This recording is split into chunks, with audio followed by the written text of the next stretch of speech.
Halo semua, kami dari kelompok 6. Di sini kita akan menjelaskan tentang Incoterms 2010 dan 2020. Oh iya, sebelum itu kita kenalan dulu yuk. Kalau kata pepatah, tak kenal maka tak sayang. Perkenalkan, namaku Mufid Nurdin Asakif dengan NIM V1222081, mahasiswa Manajemen Perdagangan Fakultas Sekolah Vokasi Universitas 11 Maret Surakarta. Kalau nama aku Firid Aura Rizky atau biasa dipanggil Aura dengan NIM V1222022. Dan aku Niken Dwi Safitri dengan NIM V1222051. Mari kita belajar bersama. Tahukah kamu apa itu Incoterms? Incoterms adalah singkatan dari International Commercial Terms yang dalam bahasa Indonesia dapat diartikan sebagai ketentuan perdagangan internasional. Incoterms adalah seperangkat aturan dan istilah perdagangan internasional yang diterbitkan oleh International Chamber of Commerce atau biasa disingkat dengan ICC untuk membantu mengatur hubungan antara penjual dan pembeli dalam transaksi perdagangan internasional. Incoterms memberikan panduan tentang berbagai aspek transaksi termasuk pengiriman barang, transfer risiko, biaya transportasi, dan kewajiban-kewajiban yang harus dilakukan oleh masing-masing pihak. Incoterms membantu menghindari konflik karena menguraikan secara jelas kewajiban dan tanggung jawab masing-masing pihak dalam berbagai tahap proses pengiriman. Incoterms juga memungkinkan pihak-pihak yang terlibat dalam perdagangan internasional untuk berkomunikasi dengan lebih efektif dan memahami peran mereka dalam proses tersebut. Setiap versi Incoterms seperti Incoterms 2010 dan Incoterms 2020 mengandung sejumlah aturan yang menggambarkan berbagai situasi dalam perdagangan internasional. Dan pemilihan aturan yang tepat harus disesuaikan dengan kebutuhan dan keinginan pihak-pihak yang terlibat dalam transaksi. Dengan menggunakan Incoterms dengan benar, penjual dan pembeli dapat menciptakan kesepakatan yang jelas dan adil dalam perdagangan internasional. Sederhananya, Incoterms adalah ketentuan penjualan yang disetujui oleh pembeli dan penjual barang selama transaksi internasional.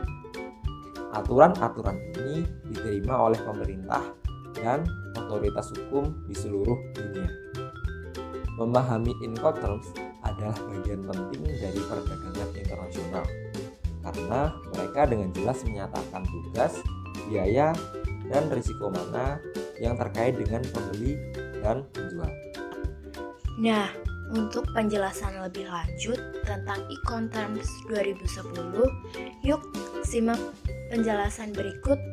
Incoterms merupakan seperangkat peraturan yang dibuat untuk menyeragamkan penafsiran persyaratan perdagangan yang menetapkan hak dan kewajiban pembeli dan penjual dalam mekanisme penyerahan barang.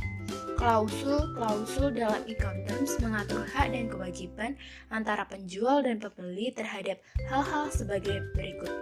Syarat penyerahan barang dari penjual kepada pembeli, pembagian risiko antara penjual dan pembeli, tanggung jawab dalam perolehan izin ekspor impor. 1. EXW, Ex-works or ex-warehouse. Ex-works adalah ketika penjual menempatkan barang-barang tersebut pada ketersediaan pembeli di tempat penjual atau di tempat yang dinamakan lainnya, misalnya pabrik, gudang, dan lain-lain. Penjual tidak perlu memuat barang ke dalam kendaraan pengumpulan apapun. Begitu juga tidak perlu mengurus pengeluarannya untuk ekspor jika pengeluaran semacam itu berlaku.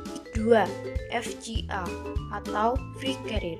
Penjualan mengantarkan barang ke pengangkut atau orang lain yang ditunjuk oleh pembeli di tempat penjual atau tempat yang dinamakan lainnya. 3. Fast atau free alongside ship.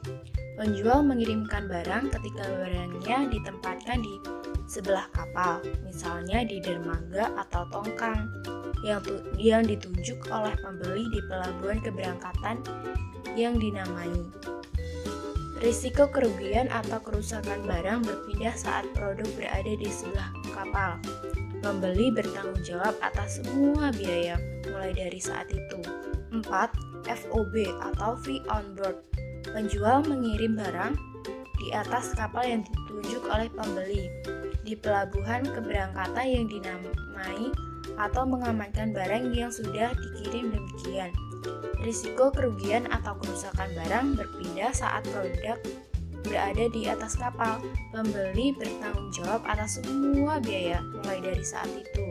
5. CVR atau Cost and Freight. Penjual mengirimkan barang di atas kapal atau mengamankan barang yang sudah dikirimkan demikian.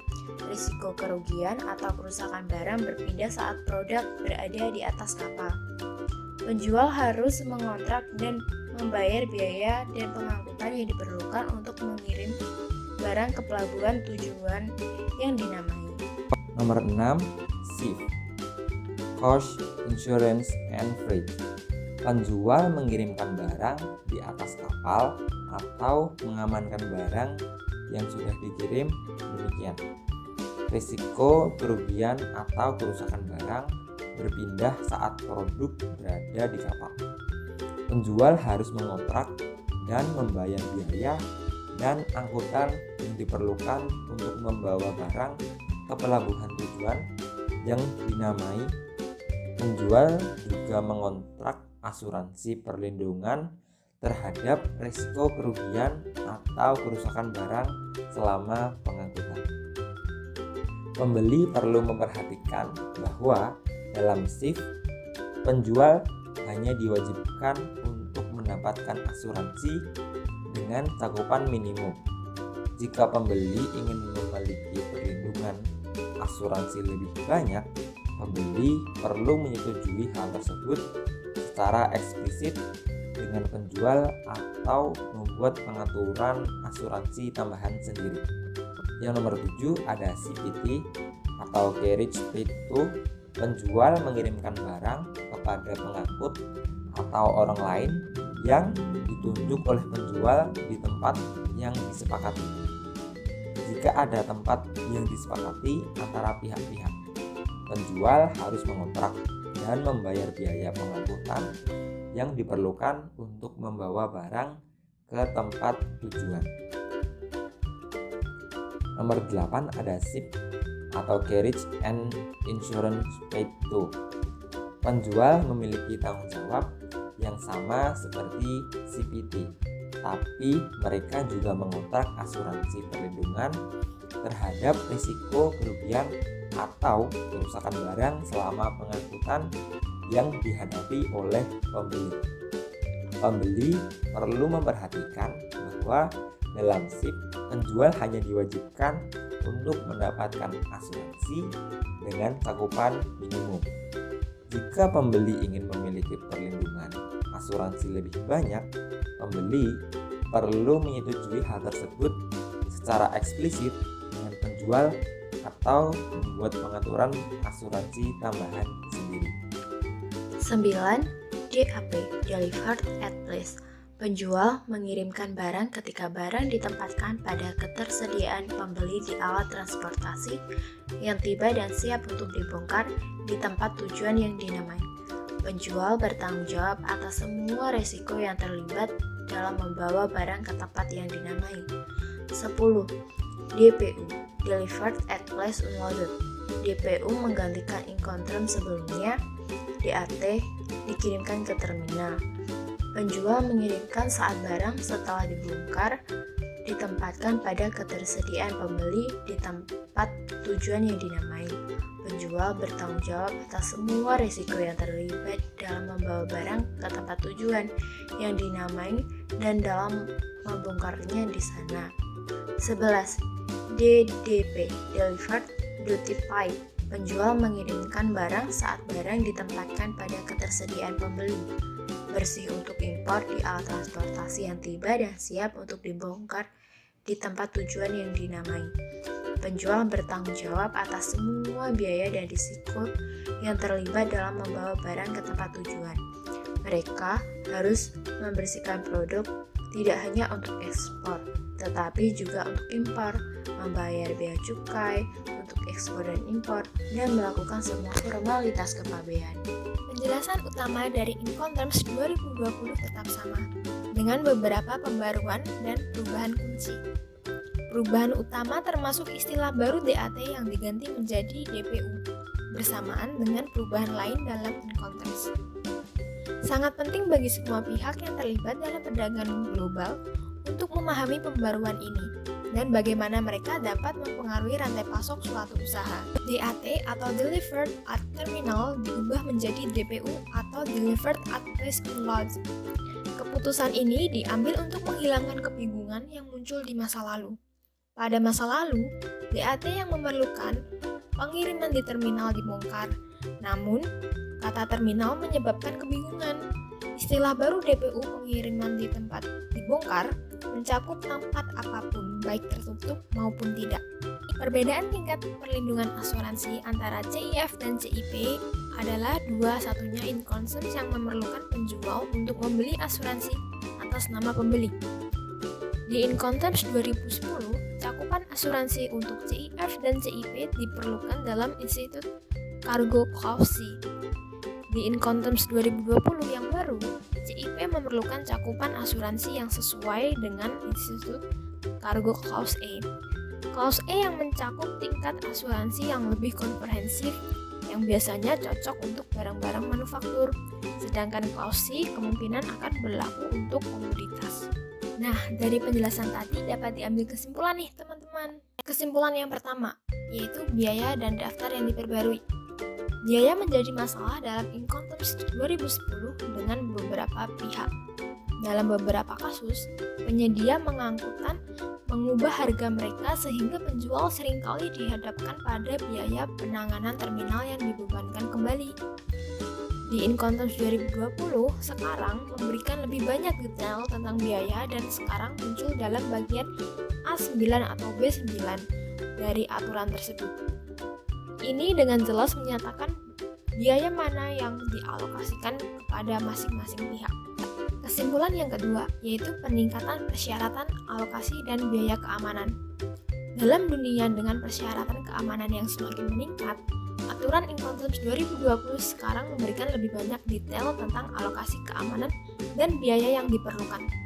Untuk setiap aturan Incoterms, alokasi keamanan telah ditambahkan ke A4 atau A7 dan biaya yang terkait telah ditambahkan ke A9 atau B9. Dan kesimpulan terakhir yaitu transportasi pembeli dan penjual sendiri. Dalam Incoterms 2010 diasumsikan bahwa semua transportasi akan dilakukan oleh penyedia transportasi pihak ketiga. Pembaruan dalam Incoterms 2020 memungkinkan penyedia transportasi oleh pembeli atau penjual sendiri. Ini mengakui bahwa beberapa pembeli dan penjual menggunakan metode transportasi mereka sendiri, termasuk truk atau pesawat untuk mengirimkan barang. Wah, tidak terasa sudah sampai di penghujung video nih teman-teman. Semoga penjelasan yang kami berikan dapat bermanfaat ya. Thanks for watching. Sampai jumpa lagi.